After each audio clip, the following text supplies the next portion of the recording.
Loving your neighbor begins with loving yourself. So I have a question for you this morning. My question is, who are you?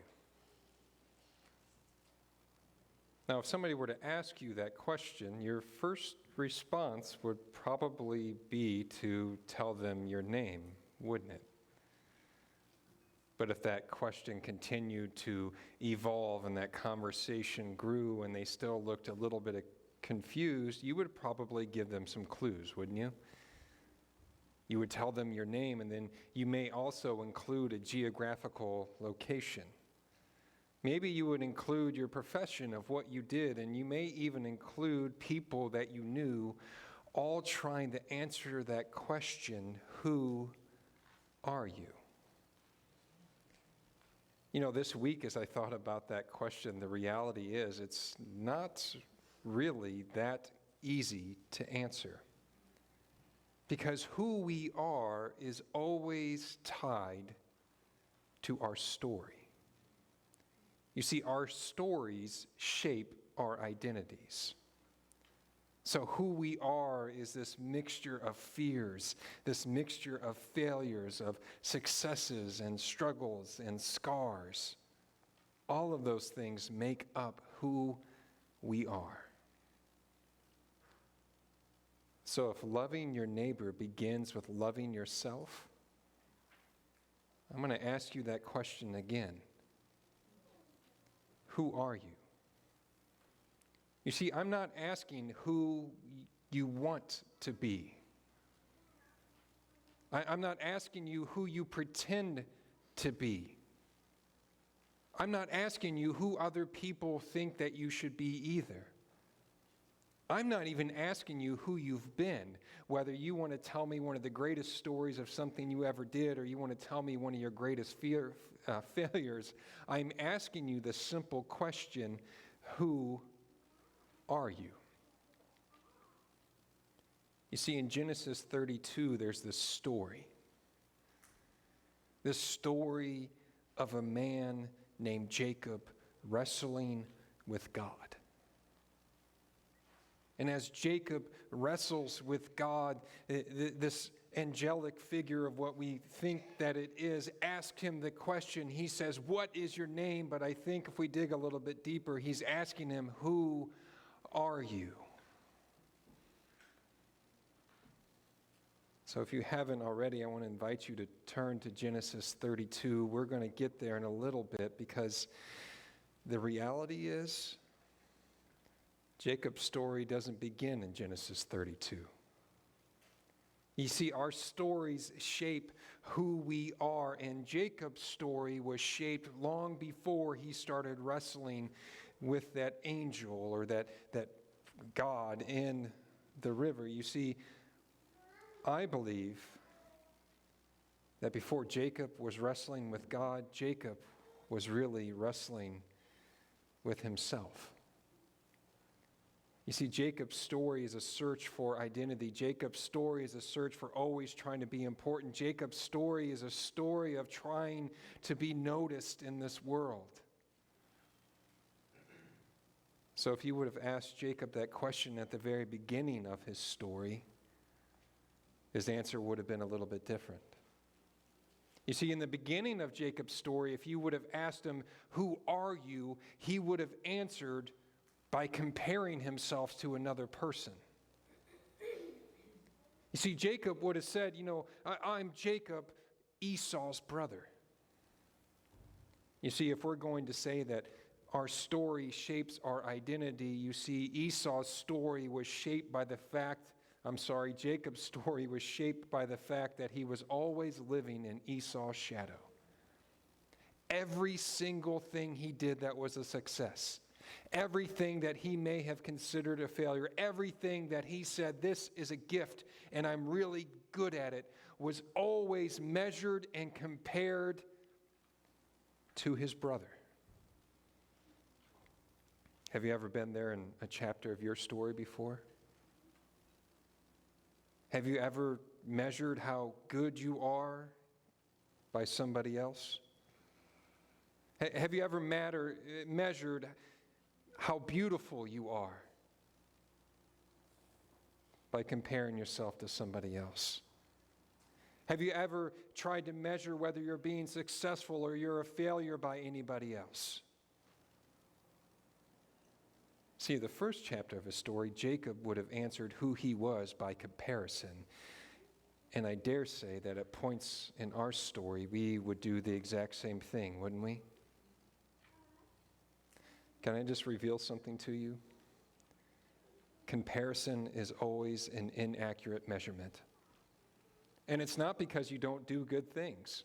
It's actually not because you don't do bad things. It's not because you can't contribute. It's not because you're not special. It's not because you're not unique. It's because you are taking away your individuality. You are using somebody else's story to measure the success or failure in your own story. And those measurements, they will never add up. A little bit later on in Jacob's story, if you would have asked him, okay, Jacob, now who are you? He would have given you an answer, but it would have been by his accomplishments and by what he owned. You see, after Jacob left his family in disgrace because he stole his brother Esau's blessing, he went to go live with his uncle. And after he went to go live with his uncle, his story evolves a little bit. He starts a family. Well, two families. And he starts to become a little bit successful. So he starts having livestock, and his wealth grows, and his family grows, and everything that he probably would have wanted, he now has, but something's always missing. So if you would have asked Jacob, he would have said, okay, who are you? He would have said, well, I'm Jacob. And now look at my family. Look at what I have. Look at what I own. You see, this is who I am because my story shapes my identity.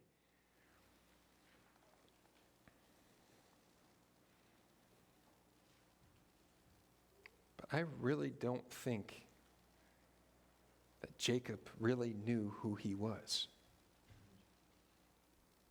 You see, I think that Jacob was going through life doing the things that he thought he should have done, but there was always something missing. And in this chapter of his story, in Genesis chapter 32, when we find him wrestling with the angel, all the things that he tried to outwork, all the things that he tried to leave behind him, all the things that he never really wanted to deal with, now he's going to face those head on. And in Genesis chapter 32, verse 27, not 27, I'm sorry, 24, it's around there. Yeah, verse 24.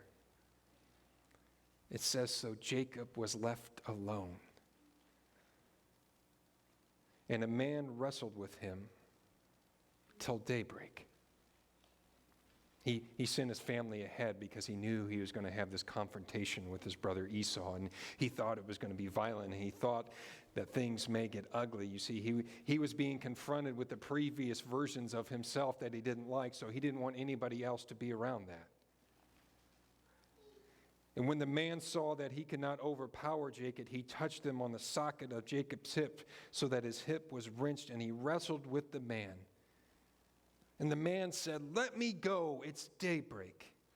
But Jacob said, I will not let you go until you bless me. I want something from this. I'm wrestling with God and I want some answers. And what is the reply? The reply the man asked him is, what is your name? He didn't ask him, what did you want? He didn't ask him, well, what do you have? He didn't ask him, well, who's in your family? He asked him, what is your name?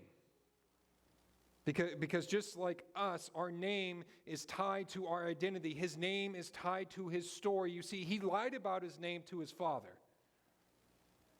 because he thought he was getting the short end of the stick. You see, he pretended to be somebody he wasn't in order to get something that he always wanted in his life. So his angel wrestles with him. And I think that Jacob may have answered with, you say, well, I'm Jacob, I'm Esau's brother. And the angel says, I think that's not the answer that I want. I don't want you to have comparison as your identity. I'm asking you, what is your name? Well, I'm Jacob. Well, I left and I started all this stuff and I only lied about 10%, but that's still okay, right? I kind of lied about this stuff, and I everything I have was gotten mostly above board. I think the angel probably wrestling with him is saying, I don't want your identity tied to what you've had or what you've accomplished or what you've failed. I want to know what your name is. And it reminded me of this quote. This quote by Stephen Furtick. The quote says this. The quote says, God cannot bless who you pretend to be. You see, he was asking for a blessing, but he was asking for a blessing for the version of himself that wasn't true. He was asking for a blessing for the version of himself that was trying to hide behind his fears and his failure. He was hiding behind this version of himself to say, this is what my future is.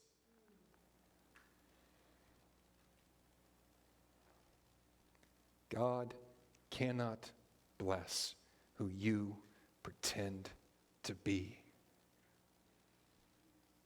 Fear doesn't really look good on any of us. And when fear writes the first draft in our stories, they usually don't have a happy ending, do they? You see, God wanted to do something in Jacob's life, because if you go back to a couple chapters before, even when Jacob leaves his family in disgrace, he lays his head down and he starts to have a dream. And God says, Jacob, I want your descendants to be so many. I want you to have a big family. I want you to be successful. And Jacob goes and he does it the only way he knows how, by pretending to be somebody else. See, God wanted something great for him, but he couldn't do it with the versions that Jacob was pretending to be.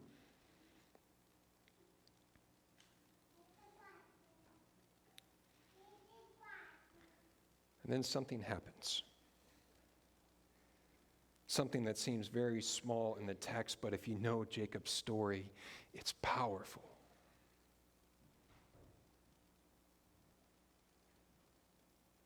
The man asked him, he said, what is your name? Who are you really? I don't want your comparison. I don't want what you have. I just want you, Jacob, all your fears, all your failures, all your successes, all your scars, all your good stories, all your bad stories. I just want that you don't have to clean yourself up and give me an untrue version of yourself just so I will like you more. And for one of the first times in his life, Jacob is honest. He answers the question. He says, the man asked him what his name is. Jacob, he answered. You see, until that point in his life when he said his name, it was always lower than somebody else. Up until that point, when he said his name, it was like, oh yeah, you're the guy with all this stuff, right? You own all these properties. You own all this sheep. So you're really good at business. That's who you are. Can I just tell you something? Loving your neighbors starts with loving yourself. And when you look at yourself in the mirror, honesty is always the best image.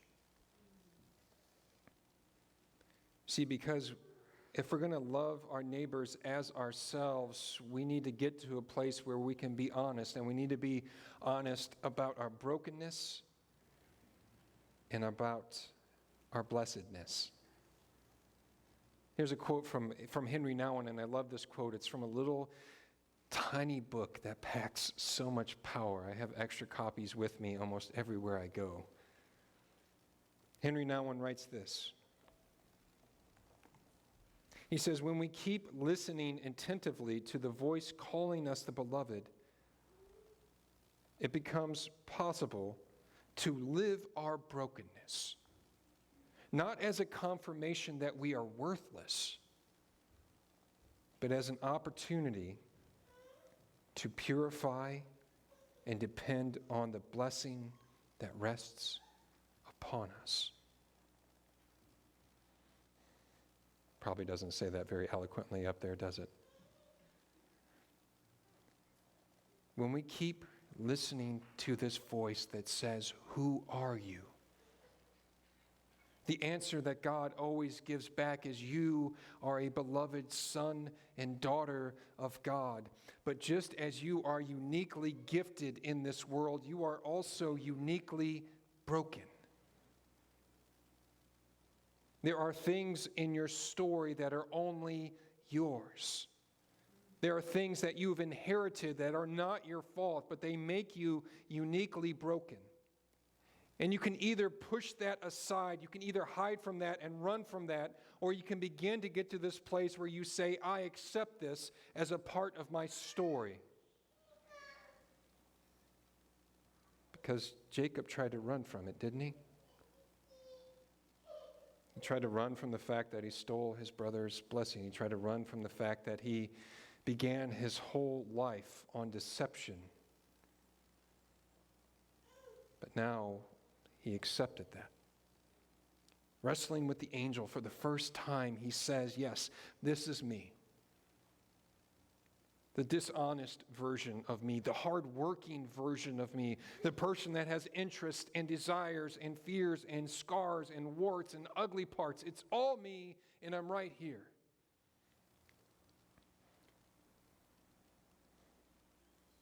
But he doesn't just accept his brokenness, he also accepts his blessedness. Because there's this voice that is similar to the voice that was heard when Jesus was baptized, the voice that says, "This is my son, with him I am well pleased, listen to him." And I think there's that voice for all of us in our stories, no matter what chapter we find ourselves in, where God's voice is constantly saying to us, "You are a son or a daughter of God, and you are the beloved. And yes, I know you are beautifully broken, but you are more beautiful than you can ever imagine, and you are more blessed because I still have plans for you." See, I think the angel wrestling with Jacob knew his entire story. He knew that his empire was built on deception. It was built on a lie, but he still says, "I have something for you that goes beyond all of this."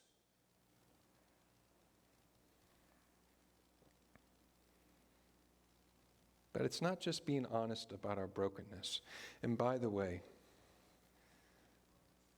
probably one of the most important parts of our brokenness that we can ever acknowledge in our life is our biases in the areas where we have blind spots. If we want to enter into deeper relationships and conversations with people around us, like our neighbors, we're going to have to come to an understanding that I have areas of my life and my story that are a little bit dark and they're a little bit broken. And because of that, there's probably things and areas where I have blinders on. Things where I'm only used to one narrative or one story, and I'm probably biased on one direction. Why? Because our stories shape our identities, don't they? Maybe the first part of loving our neighbors is just admitting that we don't have all the answers. Maybe it's being willing to say, "You know what?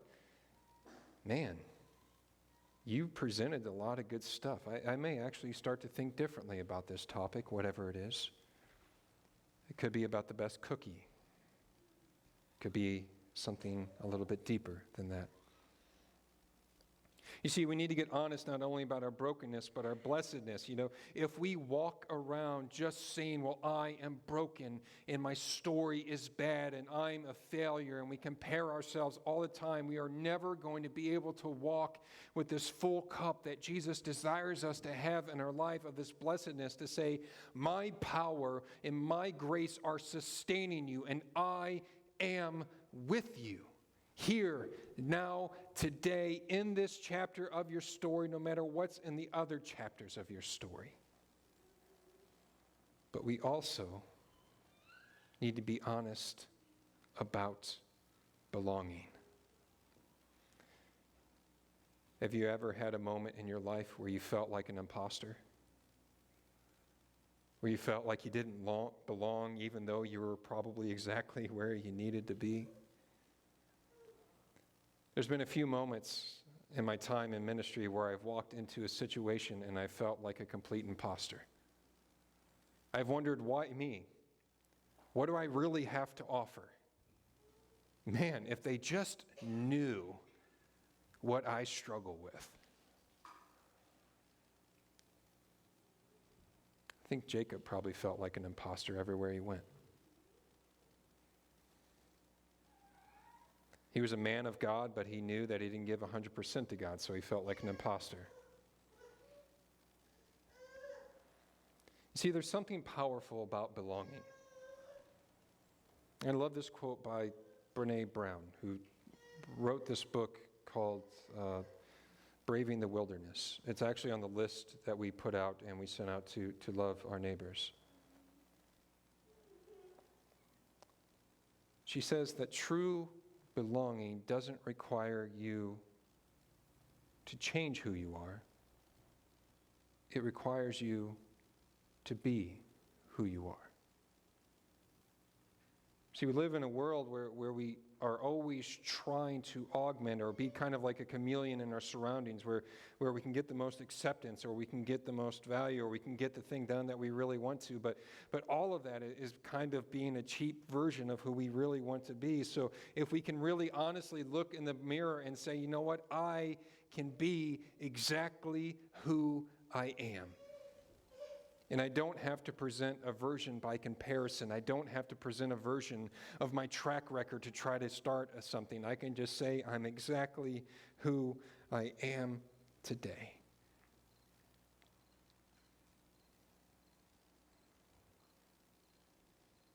See, loving your neighbor always starts with loving yourself. And God had plans for Jacob. Even with all of these chapters in his story that shaped who he was, God still had plans for Jacob. But he needed Jacob to be himself. He didn't need Jacob to be like his brother Esau. He didn't need Jacob to pretend like he had it all together. He didn't need Jacob to present this cleaned and proper version of himself. You see, he needed Jacob just to admit who he was. All the good parts, all the bad parts, all the parts he wished were different, all the parts that he's just discovering, or the parts he doesn't even know about. Because God could work with that. Here's what the scripture says.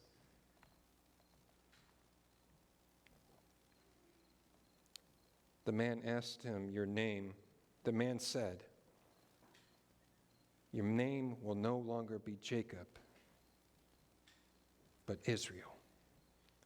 Because you have struggled with God and with men and have overcome.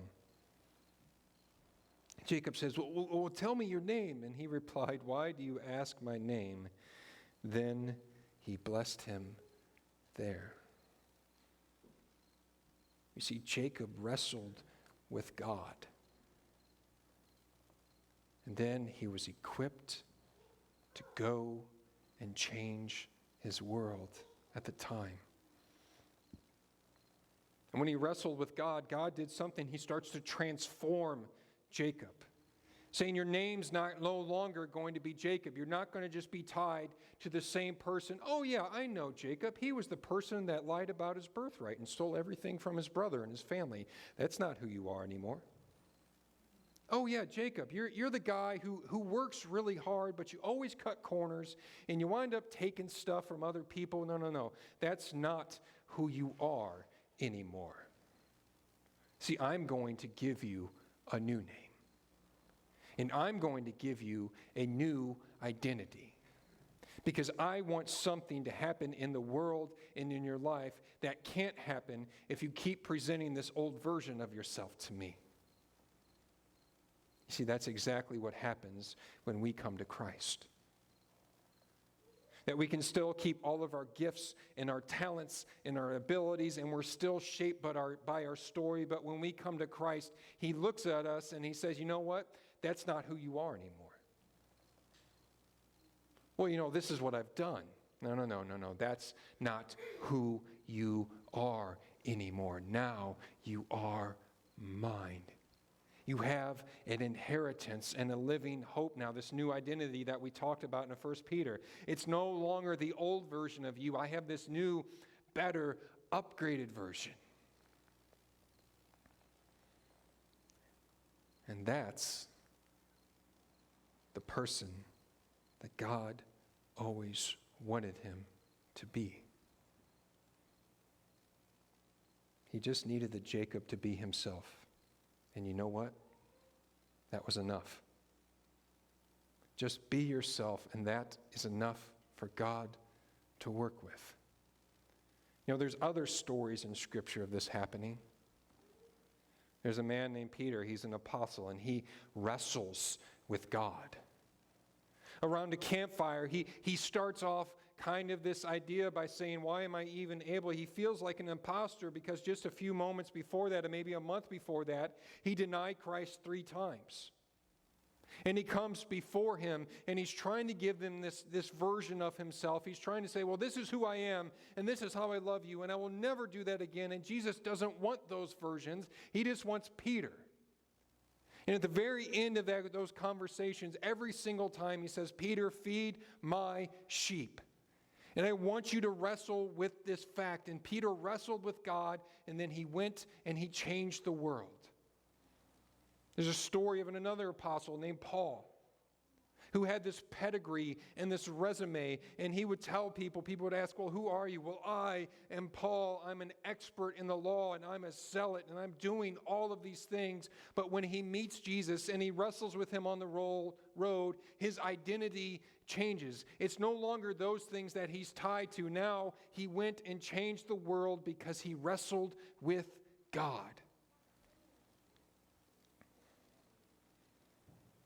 What about you? Have you wrestled with God?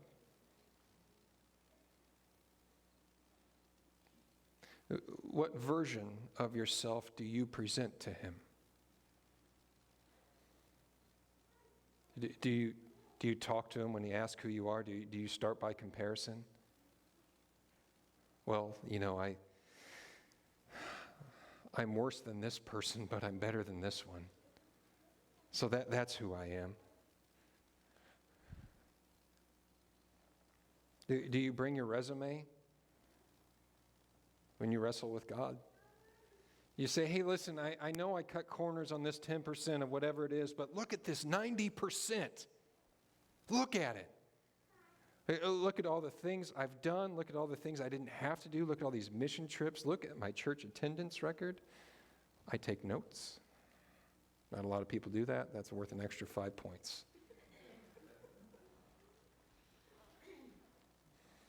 Do you feel comfortable when you encounter God that you can bring your fears and your failures before Him?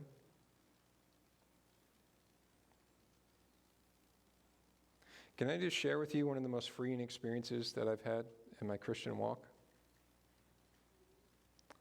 There's a time when I went into seminary and I started going deeply into all the spiritual masters because I was searching for this kind of freedom because I got the nuts and bolts of what a Christian's supposed to do. You're You're nice to people, even though it's not inside yet. If you're outward, it's just fine. You go to church, you do church activities, you go to missions trips. I could prepare lessons, I could do sermons, graduated at the top of my class from Bible college, student of the year. I had a really impressive resume. I got a hug from a preaching professor that nobody else got a hug from, and nobody else did after me either. But I was still searching for something. And I was helping out at a spiritual retreat, and I was doing my spiritual exercises in the morning, and there was just something that would just never go away, something that was always there, something that I'm doing all of this, but there's a puzzle piece I just don't know. And the exercises started to kind of lead you to some of these things, the bad chapters of your story that you didn't like. So I start to go through them, and I thought that I'm supposed to be like, oh, I'm so sorry for all these things, and man, these are horrible, and I would never do them again, you know. And then I had this moment where I was so frustrated. I said, okay, you know what, God? Here's the reality. I didn't hate all those experiences. I actually enjoyed some of that. And you know what? There's still parts of me that would do it again if I had an opportunity. But I don't want that anymore. And I need your help. I need your help with this mixture of this outward stuff I do, but this inward reality that isn't transformed. So could you please just help me, because I'm doing everything I know how to do and nothing's really adding up. I feel like an imposter. Can't explain it. Don't understand it.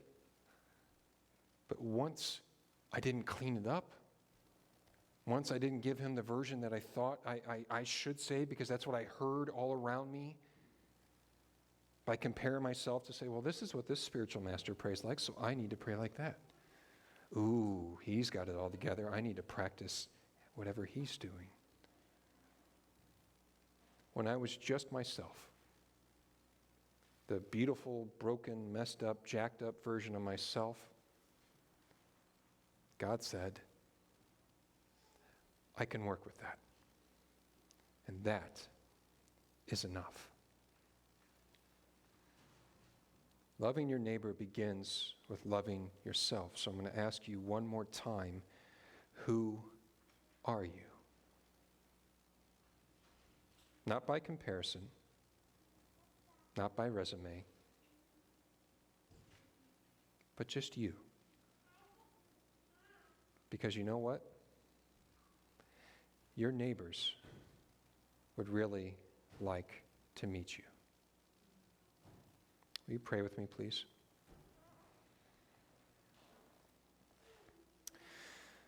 Father, we come to you as a mixture of broken, beautiful, and blessed people. And today, we want to bring ourselves to you. So, Father, no matter where we are this morning, whether we're here digitally or physically, or mostly physically or mostly digitally, I ask that through your Spirit and through your Son Jesus, and that through your grace and your power, you would help us to come before you just as we are. This beautiful parts of our story, the broken parts of our story. And I would ask that you would help us to wrestle with you,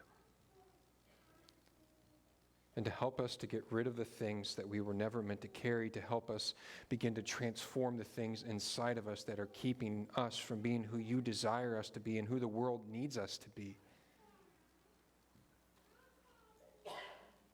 So no matter where we find ourselves today, will you help us to love ourselves so that we can more effectively and holistically love others. And we ask all of this in the name of your Son, Jesus. Amen.